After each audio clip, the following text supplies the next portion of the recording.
essa vai ser a nossa última videoaula, nosso último encontro juntos. Dessa vez a gente vai fechar com chave de ouro falando sobre mais do que um assunto. A gente vai falar sobre a União Ibérica, a gente vai falar também sobre o porquê da Holanda ter parado de comercializar açúcar com o Brasil e o porquê também do Brasil ter parado de comercializar o açúcar. E também vamos falar das fases e das duas vezes em que a Holanda tentou invadir o Brasil. Bom, para começar essa videoaula, vamos falar um pouco sobre a União Ibérica. E o que foi a União Ibérica? A União Ibérica foi basicamente uma união entre Portugal e Espanha. E por que isso aconteceu? Acontece que Portugal perdeu o seu governante, digamos assim. E eles não tinham um herdeiro, esse governante não tinha um herdeiro. E como é que eles iam fazer? Iam deixar Portugal assim a ver navios? Não, eles tinham aqueles que eram mais próximos na linha de sucessão. E um cara que era próximo na linha de sucessão, nesse caso, ele estava no controle da Espanha.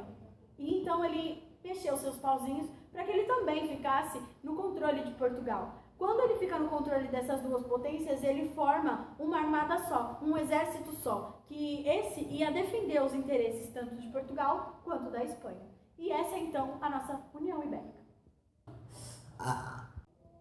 Acontece que nesse mesmo contexto, nesse mesmo momento, a Holanda estava passando pelo momento em que ela estava pedindo a sua independência. E ela consegue essa independência, como a gente já viu nas videoaulas anteriores.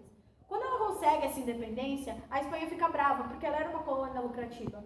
E então a Espanha pega, e agora que ela tem controle tanto de Portugal como das colônias de Portugal, ela pega e faz com que o Brasil pare de comercializar açúcar com a Holanda. E então a Holanda pega e fica meio bravinha e decide que vai invadir o Brasil para tentar conseguir voltar com essa ideia dos comércios juntos, porque o Brasil tinha a cana-de-açúcar, que era o produto que eles precisavam para produzir o seu açúcar.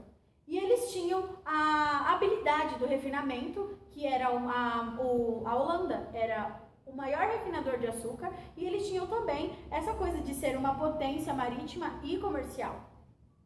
E é então que em meados mais ou menos de 1580 e 1640, a Holanda decide enviar tropas para conquistar a região do Nordeste do Brasil e conseguir restaurar essa coisa do comércio entre Brasil e Holanda, que era lucrativo para ambos os lados. A Holanda envia então as suas tropas para o Brasil. E quando chega aqui, ela consegue então invadir Salvador. E chegando em Salvador, ela pega e vai e conquista e consegue ficar no território. Mas ela consegue ficar no território só por um ano, porque a Espanha então manda os seus esforços para expulsar os holandeses de lá. E então eles expulsam e os holandeses são retirados do lugar. Acontece que eles não iam baixar a cabeça e simplesmente voltar para casa com o rabinho entre as pernas. Não, os holandeses voltam para casa, mas então eles pegam e decidem que precisam de mais dinheiro, de mais ouro para conseguir essa coisa do mandar um exército competente para conseguir tomar o Brasil de volta e essa região do Nordeste. A Holanda tinha o seu comércio, porém eles precisavam de mais dinheiro do que o que eles tinham na hora. E o que eles decidiram fazer? Eles decidiram pegar e, numa forma de já se vingar dos espanhóis e também conseguir o dinheiro que eles precisavam para fazer uma segunda invasão, saqueando os navios que traziam o ouro da América para a Espanha. Como é que a Espanha fazia essa transportação? No geral, eles dividiam em diversos navios, para caso eles fossem transportar e aí acontecesse um saque de algum navio deles, eles não perderem todo o ouro. Só que dessa vez eles decidiram transportar tudo num único navio, o que foi um grande erro, porque foi justamente dessa vez que a Holanda aproveitou e saqueou todo o ouro que a Espanha tinha, pelo menos aquela leva. Agora que a Holanda tinha todo o ouro que ela precisava para invadir o Brasil de fato, ela então tenta numa segunda vez invadir o Brasil, isso em 1630. E então ela invade o Brasil e dessa vez ela tenta em Olinda, Pernambuco, onde lá ela recebe a ajuda dos habitantes. E existia uma certa resistência luso-brasileira. E é então, com o abrigo dessas resistências, que a Holanda consegue se implantar no nosso território e então tomar. E aí ele toma toda essa parte do Nordeste, da produção do açúcar de Portugal. E então essa parte do Brasil eles começam a dominar e a fazer o açúcar sem precisar da permissão da Espanha da época. E mesmo com toda essa resistência espanhola para que eles não permanecessem, a Holanda consegue dominar o território brasileiro e se instaurar aqui.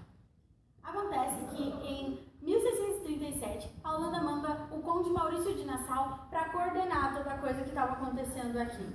E em 1654, os holandeses conseguem dominar grande parte do território brasileiro produtor de açúcar da época. Tudo corria muito bem, tudo muito maravilhoso, a Holanda e o Brasil em paz, os colonos trabalhando junto com os holandeses. Por que isso ia acabar? Acontece que o Brasil passou por um período de seca muito grande, o que prejudicou as plantações de cana-de-açúcar. E o que acontece? Os colonos não tinham mais o dinheiro para pagar os impostos cobrados pelos holandeses para fazer todo esse comércio e refinamento do açúcar. E os holandeses também não queriam sair daqui. Então eles começam a ser mais agressivos na cobrança de seus impostos, o que deixa os colonos extremamente revoltados. E então eles ajudam a coroa portuguesa a tirar os holandeses daqui.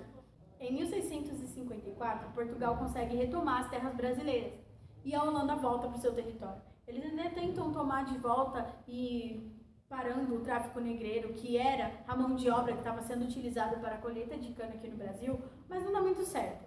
Então eles se conformam e ficam por lá mesmo. Só que como eles já eram os maiores refinadores de açúcar, não teve muita influência para eles, então eles não saíram tão prejudicados.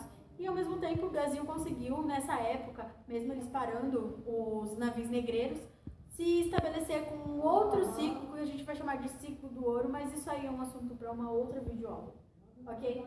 Bom, essa foi a história e eu espero que vocês tenham gostado. Assistam mais videoaulas, se informem mais sobre a história do Brasil, é super divertida e bacana.